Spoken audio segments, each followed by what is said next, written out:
So we'll honor our time frame.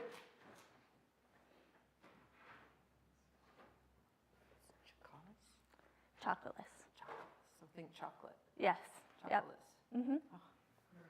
Okay. All right. So welcome to our first workshop during Lent, this one on active listening. And our facilitator today is Julia Chocolates, whose name you pronounce with a CH, not a TS. And she is from the Center of Mind-Body Balance, an adjunct professor at Westchester Community College? College of Westchester. College of Westchester. And at that college, she teaches a course for those going into therapeutic counseling to become counselors. And part of that course is the ability to listen well. So we are very pleased that she's here. And I want you to have the full benefit of her time. So I'm going to turn it over to her. Okay. And feel free, I don't have a watch, so just feel free to give me heads up when I'm at a certain time, if that's okay. Yeah, that's good. Okay. How is everybody? Good. So as Elaine said, I'm Julia Chocolates. I'm a licensed clinical social worker. I've been a therapist for about 15 years. And I also, as she mentioned, teach. I teach several classes that are meant for our human services program at the school. So it's all people who want to be in some sort of helping profession someday. And I really enjoy working with them at this stage because they are still trying to figure out in what capacity they want to be helpers. They just know that it's something that like inherently feels good to them. A lot of them are, the caregivers. The college I work at is a lot of people who are already full-time working somewhere. Their parents, they're doing this in the evenings or on weekends between, supporting their families and wanting to take a step up. So it's a very interesting and nice group of people from all walks of life. So one of the things that we're inherently taught in school to become a social worker is this idea of active listening. And I think it's something we take for granted a lot. And it's very interesting to see how that kind of can switch on and off so easily. One of the things about the therapy world and being a therapist is that it's such a special place in that it's built in. My job is to listen. It's so easy to put my phone aside, make eye contact, not think about anything else. It's just that person. And it's hard to think of another environment where that kind of thing is just so natural. But that being said, I take that for granted a lot of the time. It's so easy there. And then, when I tell my husband I'm doing an active listening workshop, he doesn't get that part of me all the time. So to him, he's like, oh, that's funny, right? But it's because it's more of a thing you need to be mindful of, or I need to be mindful of outside of my job. So I'm curious, how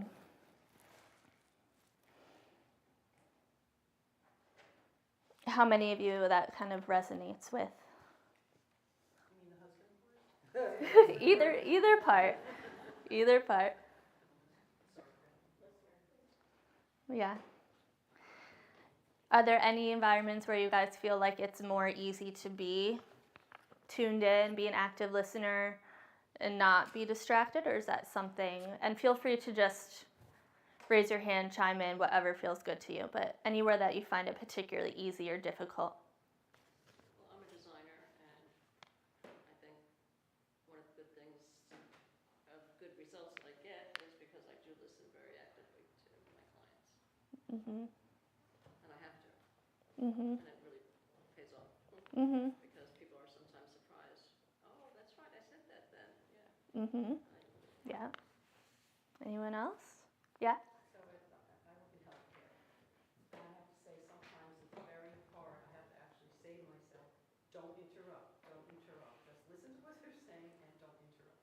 Mhm. to physically say that to myself. It's almost like you have to just hold yourself back. Mhm.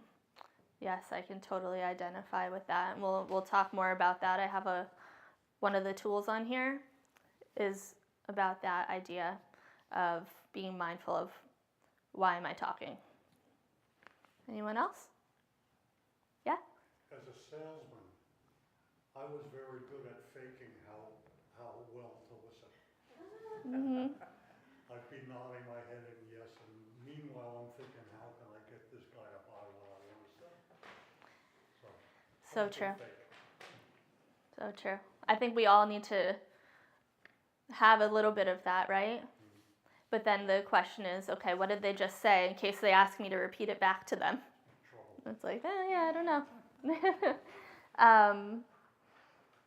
And it's interesting, you know, I was thinking about examples on the way here, and I have clients all the time who I'll see them for years, and you know, one day they'll bring up something that happened like 5 years ago, and they'll say, you know, I don't know if you remember this, but there was this time with my uncle, and that something was happening with the dog, and then I'm like, oh yeah, and then it turns out that he was really upset about your cousin's birthday party and you not being able to come, and you were still getting over the flu, and they're like, how do you remember all of that random stuff?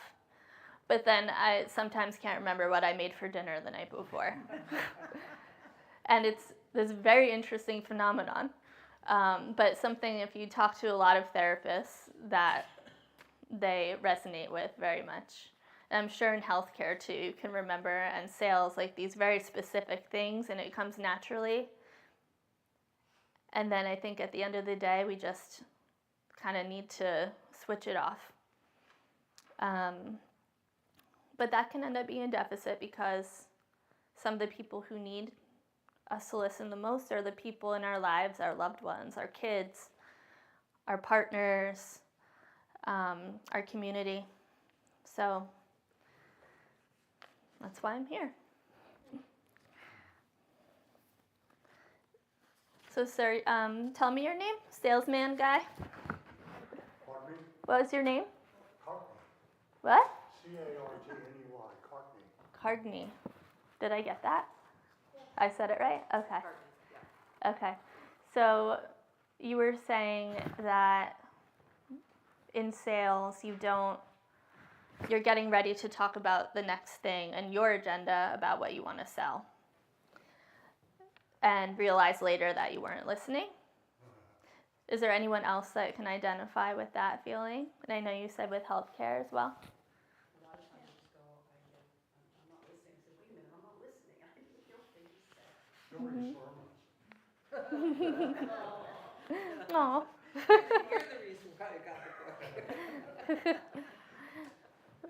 What's your name? Well, Dottie, Dottie. I volunteer, and one of the ladies that runs the volunteer area talks a lot. But she talks so much, sometimes I feel like I'm gonna pass out. Because it just keeps going and going and going, and I get dizzy.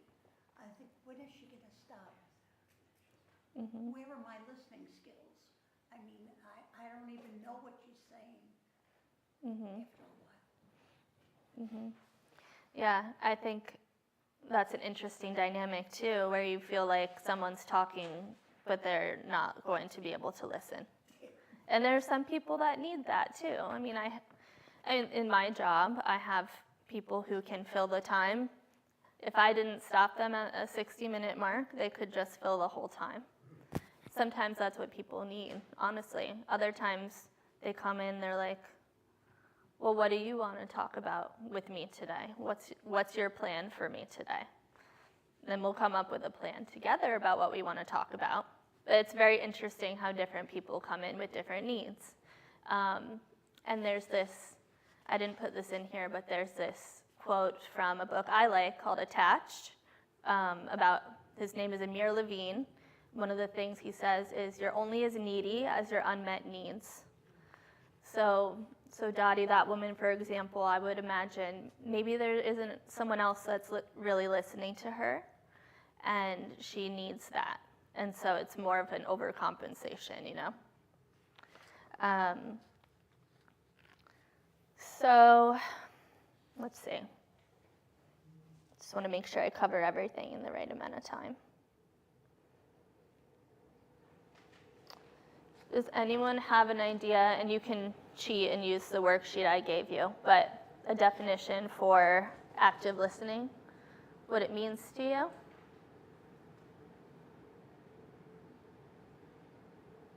For me, it's listening with my eyes as well as my ears and trying to put myself behind it all, so I'm just focused on them. I remember one time, my mom and I were struggling. We had a pretty complicated relationship, and the clinical education, pastoral education therapist I was seeing as part of the CPE program said to me, when you see her next time, try and not go as the daughter. Try and go as a listener. And I found that to be really helpful. It was draining, but I found that, so for me, active listening is putting ourselves in the back and the other person in the front, and using our eyes and our ears.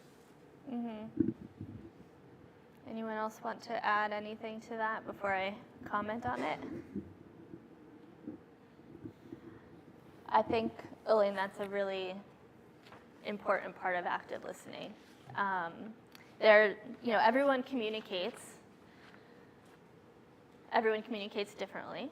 A lot of my early career, I worked with adults that are on the autism spectrum or have special needs, which meant a lot of them never learned to talk. And I think that can end up being, as you could imagine, difficult for somebody to go through life that way, with people assuming that they don't have anything to say just because they can't speak the words. I remember this one client that I had who, he was in his early 20s, never spoke, but he was the most incredible artist and would draw how he feels about somebody. And he would draw pictures as his means of communication. But that involved me being able to sit down at a table with him without looking at my phone, without talking to anybody else, and giving him that space just to be a person that's there listening. And I think that that's something we can kind of apply to everybody, not just people with special needs. I also have 2 children who are on the autism spectrum who are younger.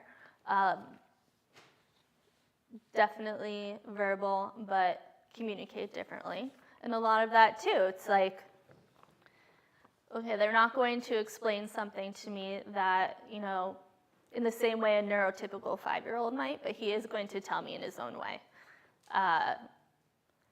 The way he moves his body, the way that his tone, he might be saying something that's totally different than what he actually wants, but a lot of it comes in his tone of voice.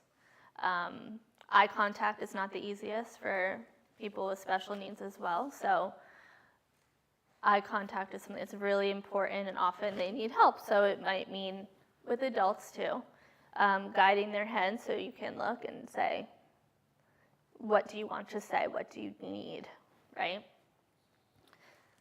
So to say active listening is not just about the way that we speak or the way someone else is speaking to us. Anyone have any questions about that concept? Or anything that they identify with or experiences in their own life that maybe is similar? Yeah. Could you elaborate a little more on reading body language? Like, pertaining most, for me, like with adults, because children, it's, especially my own children, I can read my own children, but I might not be able to read an adult stranger that I don't know very well. And if we've had maybe a conflict or something together, and what is their body language, and how is that a part Yeah, I can definitely elaborate. I'm curious if anyone in the room has an idea of how they can tell someone maybe isn't interested in talking using their bodies. They look away. Mm-hmm. Irene? Just been dealing with a lot of doctors and hospitals, and I noticed that as we spoke to some of the doctors, they actually started to walk up backwards. Mm-hmm. So walk away, walk away. Mm-hmm. They either didn't want to be questioned so much, or Mm-hmm. sometimes I felt like I was interrupting them because they just had a spiel that they wanted to say, and they didn't want to hear from me. Yeah, yeah. Yeah, and I think in healthcare and in most of our careers, we have an agenda, and if I think about that, it's like, well, this doctor, all of them probably have a running list in their head of all the things they have to get done and do. And it ends up being reflected in that way, and the person in the room can feel like they're not being heard. That is so common. Anyone else? So, Amanda, the way that I kind of see active listening, and it's different from what you do because we're just sitting in our chairs a lot of the time, so there's maybe some less, not as many indicators, I'm not sure, but the eye contact thing, arms crossed, or I don't know if you guys will be able to see me. People they're not even intentionally doing it, but they can like turn their bodies in a way. You're getting this. Yeah, I mean, we all do it without noticing. I think it's unnatural for a lot of people to consistently make eye contact. We need, especially when we get to certain difficult topics, one of the things that I notice with my clients, let's say we're getting into, one of the specialties I have is trauma. So I can kind of tell when I've hit a trauma spot when somebody goes into a story they're telling me and they have to look somewhere else. Very rarely is it looking straight into my eyes with that kind of thing. Why is that? Well, it depends who you ask. A lot of people believe that traumas are kind of locked into different parts of our brain, and different parts of our brain are connected to different eye movements and eye positions. So the idea is that if you actually allow people to utilize that spot, whatever their eye is landing on, you can get into a deeper sense of processing the trauma. Yeah, it's cool. So what do? Look where they're looking? You encourage them to keep looking there, and you're tracking, at least with what I do, you're kind of tracking what their eyes are doing and asking them guiding questions just to kind of continue helping them facilitate So as a the listener, memory. you're giving them permission to find a spot Mm-hmm. to look at? Yeah, and with a lot of people, it just happens naturally. So someone will start to tell me a story, and I see they were looking at me, and then all of a sudden they're looking up there. And I'll say, "Can you keep your gaze there?" But still keep talking to me. Tell me more about what you just started explaining. And then sometimes they might notice, it's really hard to look there. You don't have to look there. It's really about autonomy. So yes, eye contact, body language. Who is attached to their cell phone in this room? One question back to the eye contact. What I noticed with my children and my husband also for that sake, driving in the car, nobody's looking at each other, but you get really deep personal conversations sometimes out of it. And that there is no eye contact. But you get more information and more on a personal feeling. I feel like this, or this happened in school and it really bothers me, or something I would never get sitting down eye to eye because that gets too intense, I think. Yeah. So in that case, the eye contact is really not part of the listening? I think that if you're the listener, what's important is that you're showing that they have your undivided attention. So whether that means staring at someone like this so they know, or just making sure that you are mirroring whatever they're doing with your own body. So if I was in the therapy room and I'm the therapist and I'm sitting like that, how comfortable are you going to be? If I'm, as you were kind of talking about, Irene, if I'm like halfway out the room and you're still trying to tell me something, it doesn't really encourage you to want to open up, does it? So there are a lot of things that you can do, not just eye contact, that help people feel open. One of the things, and I guess I'm kind of jumping around on here, but if you want to look at the section about communication styles, there are things that you can do to kind of match tone and energy. So there's 3 different classic types of communication styles. These animals I put on here represent one of each. So aggressive, passive, and assertive. Which of these animals feels the most aggressive to you? Mm-hmm. Passive. Yeah. So that leaves the owl for the assertive one. So I think assertive is the goal. If someone's coming to you with something they're feeling and you respond with this lion attitude, how do you think they're going to receive that?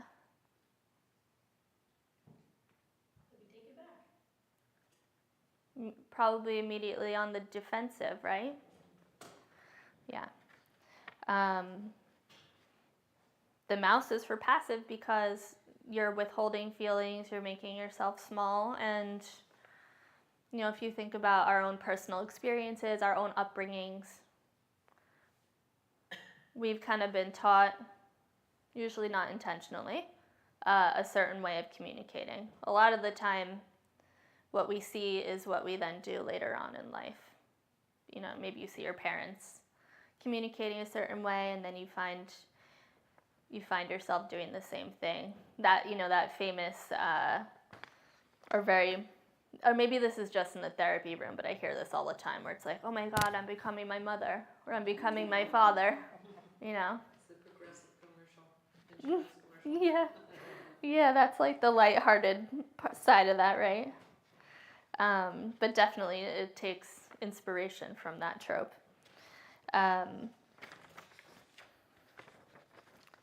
So maybe we can go through. Okay, so I'm going to read a couple of different phrases, and maybe you guys can chime in and tell me what communication style you think it is out of those 3. Okay, first. You always do this. You never listen. Okay. Yeah.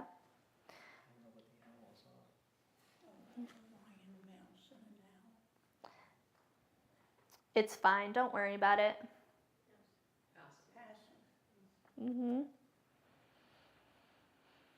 I felt hurt when that happened. Can we talk about it? So oftentimes responses are kind of based on alleviating our internal discomfort, whether we're aware of it or not. I took this training with a woman once. Ironically, her name is Lynn Lyon.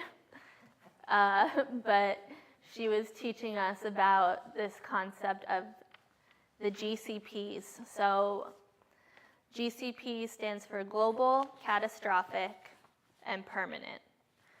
When we're in a place of great discomfort or great fear or pain or anxiety, we come up with this feeling of everything that's happening now is always going to happen, or this is never going to happen, or my life will be like this forever, or this is it, this relationship is over.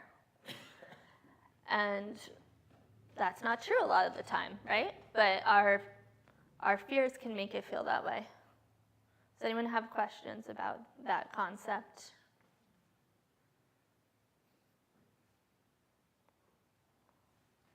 Yeah. Just a comment. There's a lot of noise out there between phones and people talking, and a lot of times I'm preoccupied with another thing that's happening, so sometimes I think it's good to just have quiet times where you don't have to listen to anything. Mm-hmm. So, not to begrudge your profession, but Mm-hmm. That's, another thought went through my mind where it's hard to sit down and totally relax.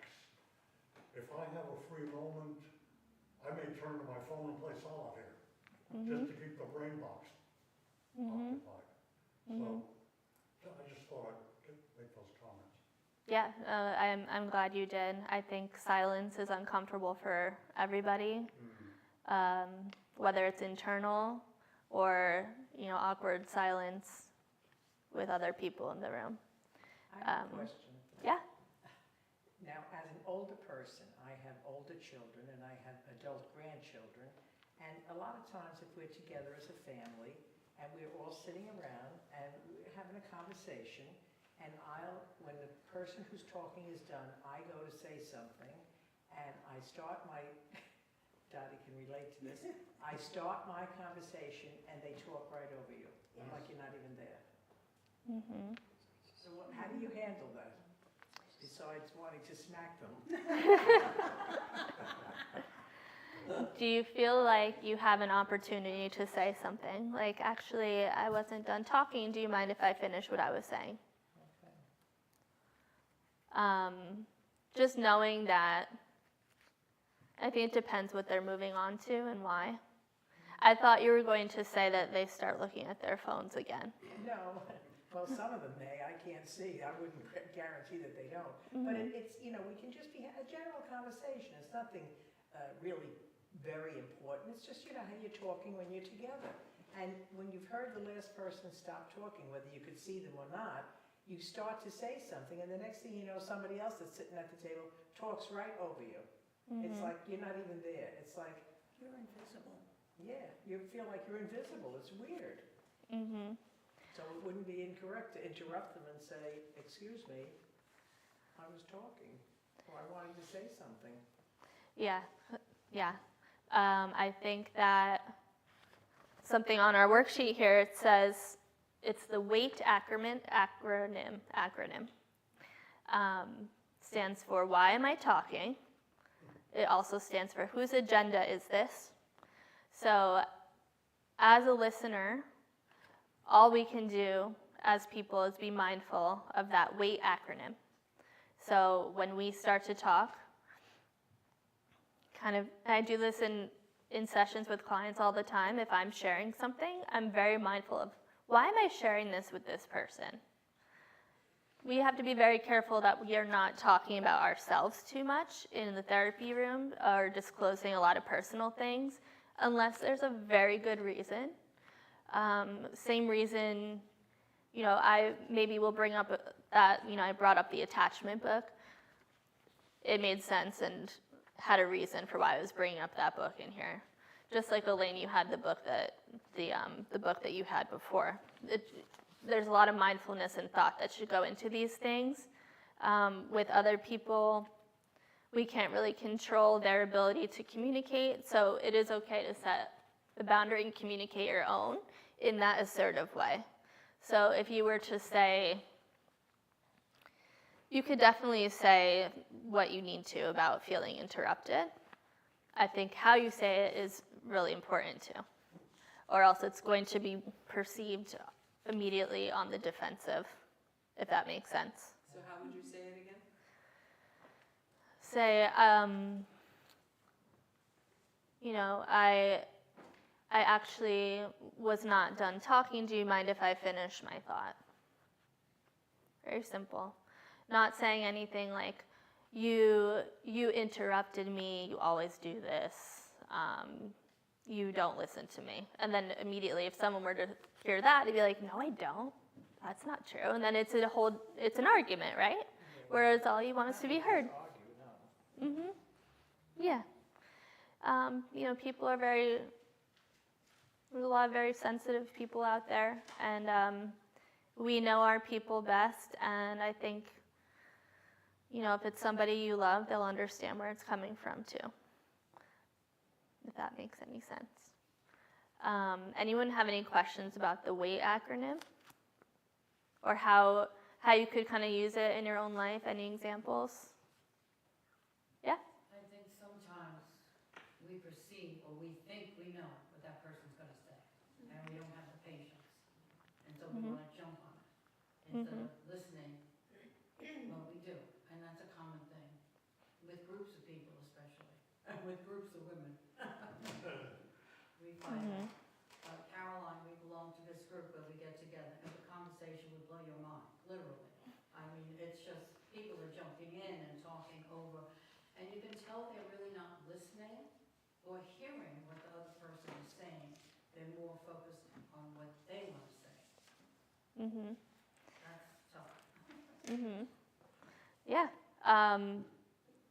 I think there's a lot of people that do that because of their agenda, whether it's intentional or not. Sometimes, we were kind of talking about silence. Silence is a really uncomfortable feeling, and even in a group of people, you'll have a lull in the conversation, and some people are very uncomfortable with that, so that space needs to be filled. I know for me, as a therapist, I still really struggle with silence. But if I find myself filling all those spaces, I'm going to miss a lot of important things that somebody has to tell me. So What can you do to break that silence? it depends. I don't know if it should be broken all the time. I think that being uncomfortable in the silence is just as important as breaking the silence. As a kid, my father was very quiet, and we would often be in the car together because he was taking me or bringing me back from school. And I used to be so hurt that he wasn't talking to me. He was just driving quietly. So how do you see that reflected in how you communicate with people now? Talk a lot. The silence still makes me uncomfortable. When I'm with someone, and there's that silence, and it still makes me uncomfortable. And there's nothing wrong with that, but just being mindful of it and aware of that discomfort is really good. You can even comment, sometimes in those situations, not in therapy, but in my personal life, I'll just feel, say something like awkward silence, because my defense mechanism is humor. So I like to fill things with jokes, and it's kind of my autopilot. In therapy, I can switch it off most of the time. And does it work? People start talking? In therapy, yes. But yeah, I think people see me as someone who has a sense of humor. It's not necessary. I have to be careful. I guess I've learned how to be careful. Mindful humor. Anyone else have anything to share? Whether it's about silence, whether it's about, yeah? So, out of curiosity's sake, you see that our size kind of shrunk a little bit from what we were when we were in worship. And I said to somebody that was leaving, aren't you going to stay? And the response was, I don't need that. And so I said, really? I said, I think that if we don't open ourselves to learning about different things, we're basically giving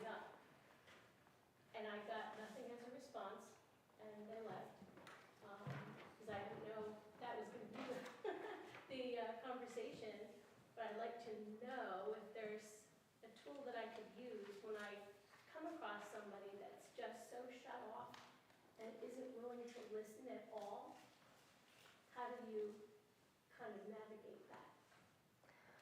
Are you able to see it as, so I guess the way I would answer that before I ask a question is with empathy. Yeah.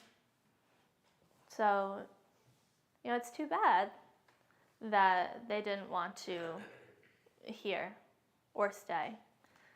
And it's okay. I think a lot of this stuff sounds straightforward, but to actually put it into practice is a whole other concept, and can easily be taken for granted. The concept itself, that person, what were you hearing from them? What was your interpretation of that, and how did it make you feel? It was just ridden with negativity and closed offness. That's how I felt. So I just shrugged and I said, okay, have a good week. Yeah. I came in here. Yeah. Yes, so think of it as you can have empathy for them and maybe sadness that they're not going to gain the knowledge, but you can be happy for yourself that you are. Yeah? And one point of that is that it's fair enough people have different interests. So this may be something they just don't have interest, but they might be sitting very attentive to a math class or a philosophy class or whatever, sewing class, whatever other interests they have. That they are not interested in specifically what you are interested in doesn't mean that they are not curious people or not listening people. It's just different interests. That not everybody have the interpersonal interest, but they might be out there and be very interested in something else. Yeah, I mean, if we think about our practice right over here, we have so many different types of therapies and modalities and treatments because not everyone's going to want to sit on a couch and talk to me for an hour. Maybe they want to do some movement. Maybe they want to use sound healing. Maybe they want to meditate, and that's how they're going to get better at these things. There's something for everyone, and you're right. Sometimes it's just about them being able to figure out what that is, how they're going to do it. The environment. So the response that Karin got might have sounded very defensive and negative, but it may have been that sitting in a room with other people talking about something like this is uncomfortable. So it's not the topic, it's the environment. Whereas, which is why we are live streaming as well. So people might not be here because they can't or because they choose to partake in their own time, in their own space, not in a room where anything makes them uncomfortable that's said. So I think one of the best questions I was ever given by a therapist was to always use the word wonder as part of active listening, and to not make the assumptions, but to wonder and then let it go. It's not ours to own. Yeah, that makes sense. As a therapist, too, I find myself using that word all the time, especially when I need to broach a difficult subject. I want to approach it with curiosity as opposed to accusations or assumptions. So that definitely makes sense. So there you go. You gave the advice. It was really good. I wonder. It's something I struggle with all the time, and I constantly go back to it and hope I do it better the next time. Yeah. Let's see. Where am I at for time? It's 10 up. We have 10 more minutes. Okay. I have a question to ask you. You were talking about silence. Now, I'm not saying silence where, for 4 or 5 hours, you're sitting in a room on a couch and, there's nothing, you're not talking to someone, there's no TV on, whatever. But occasionally, I find myself sometimes, and it's not for a long time, it could be just a matter, sometimes it's 30 seconds or whatever, where I'll I'll shut down. I mean, I'll give you an instance. Sometimes when my daughter-in-law, we'll be talking and the conversation is finished, you know, and all of a sudden she'll say to me, "What are you thinking of, Mom?" And I said, "Absolutely nothing." And I'm not thinking of anything. And it's maybe only for not even a minute, but I'm not thinking about, while we're not talking, oh, I should be going doing this, or maybe I have to, oh, can I ask you to do this, or whatever. I just turn it off for a while. Is that wrong? To turn it off? Yeah. No, not at all. Oh, I think it's okay, and I think it's really nice that she asked you what you're thinking about. right. No, I appreciate that. Don't misunderstand me. I'm not saying she's being intrusive, but she'll see me sitting there and she'll say, "Mom, what are you thinking about?" And I'll say, "I'm not thinking about anything." And I honestly am not. I'm not thinking, you know, my mind is kind of like a blank, just for a short time. You know? Yeah, I think it's really wonderful actually to have people in your life where you feel like you can do that, because in so many other capacities, we are on all the time. So you need to have those people in your life where you feel like you don't need to do that, which is why even when my husband teases me that I'm giving an active listening presentation, we have a good relationship because we also know the value of quality time. So, you know, one of the things that is really important to me, for example, is, you know, not having the phones there and that kind of thing. Quality time doesn't feel like quality time if someone's looking at their phone. So everyone has different, yeah? Do you have any tips on how to get people to open up, even people that you're close to? I love that question of what are you thinking about? If you can tell, and that definitely with people you're close with, we have this sense of understanding with them. We can see the look in their face. We can see if their minds are wandering.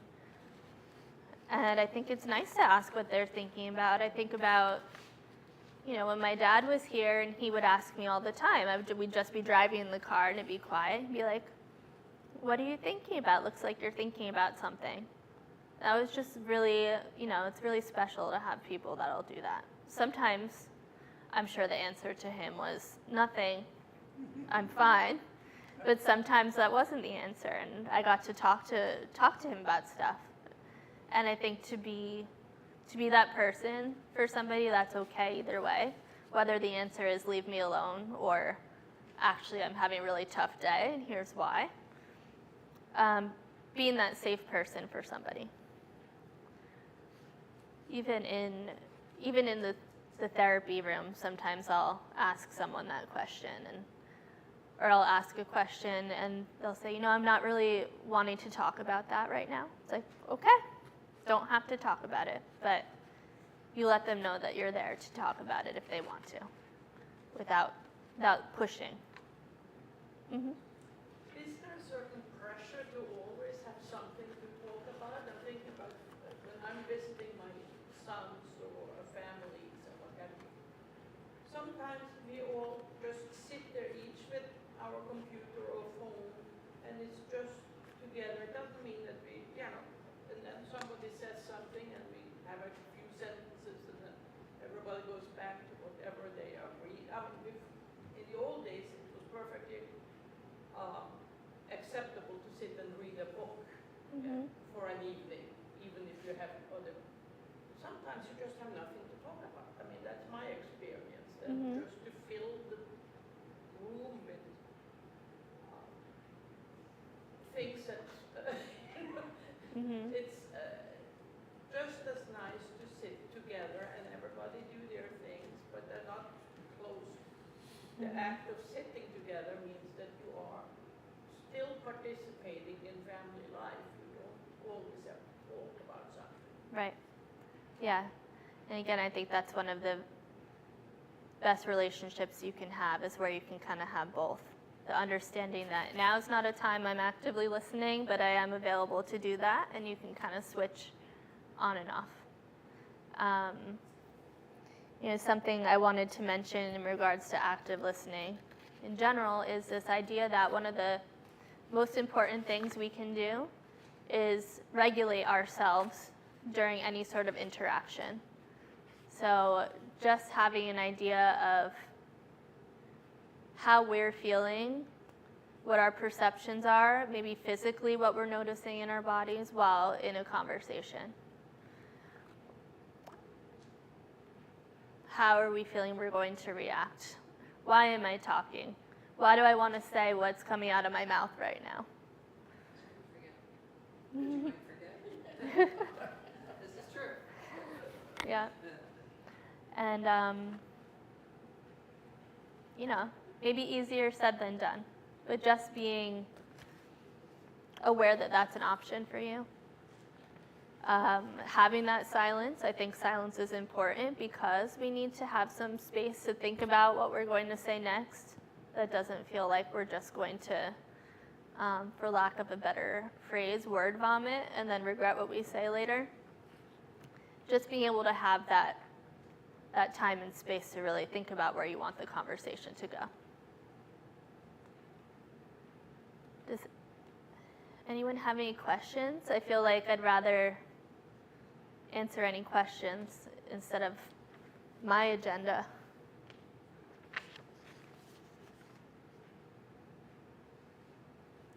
Well, Yeah. sometimes I do interrupt my husband or my daughter because I know exactly what they're going to say. Mm-hmm. And I'm usually right, I do know exactly what they're going to say, but Mhm. I shouldn't be interrupted. Mm-hmm. So I guess that's just self-restraint. Yeah, but I love that you said that because we all do that. We all do. And I think we have to have some grace with ourselves that we're not perfect communicators. We're all work in progress. We all say things we don't mean or that we regret later. But I think we also need to understand that about other people too. Yeah. More of a comment, like my favorite part of intentional listening, deep listening, is what it offers as far as like self-reflection, because you learn so much about yourself within that intentional deep listening, because it does take intentionality and work to go into that space. It's like I like to say, it takes practice. That's a word I use a lot. Mm-hmm. But my greatest gift that I get from it is just what I come to know about myself and my own reactivity and how I'm able to grow from the intentional act of that practice of listening. Mm-hmm. That makes sense. All of this is like a muscle that can be strengthened, just like if you go to the gym and work out and you're trying to get stronger that way. This all takes time, time and practice.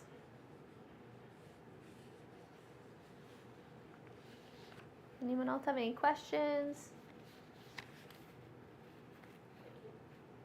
Yeah. I wanted to raise something, and I'm trying to figure out how to say the question within it, but maybe you'll hear a question. Uh-huh. So I'm in a second marriage, first husband died, second husband, also his first wife died.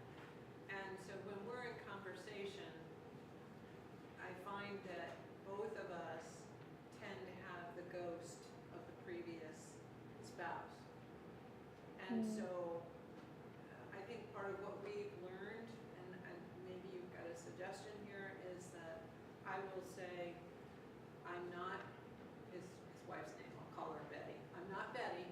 This is Elaine saying this to you. So we've learned to kind of set it up that way. I wonder if there's a better way of doing it, but often the listening is less quality because the person who's listening is listening as if that other person still exists. Mm-hmm. Yeah. I think I understand your question. How can you do a better job of allowing the ghosts in the room not to dictate how your relationship is going to be? Yeah, Yeah.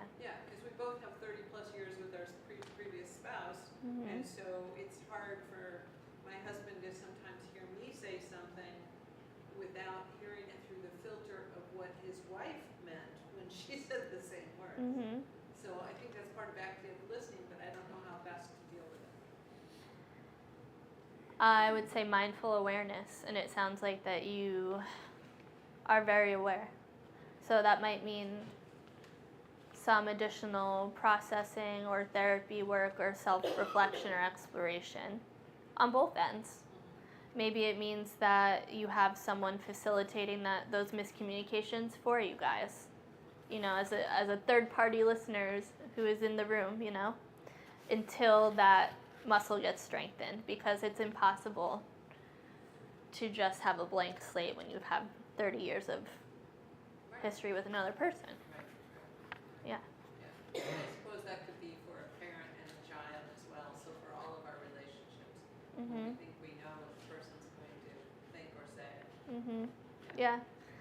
And yeah, oftentimes we do know what they're going to say, but it doesn't mean that we shouldn't let them say it. Which sometimes I think can feel uncomfortable because we're ready to respond. So I think it takes a lot of patience and practice. Anyone else? Any questions?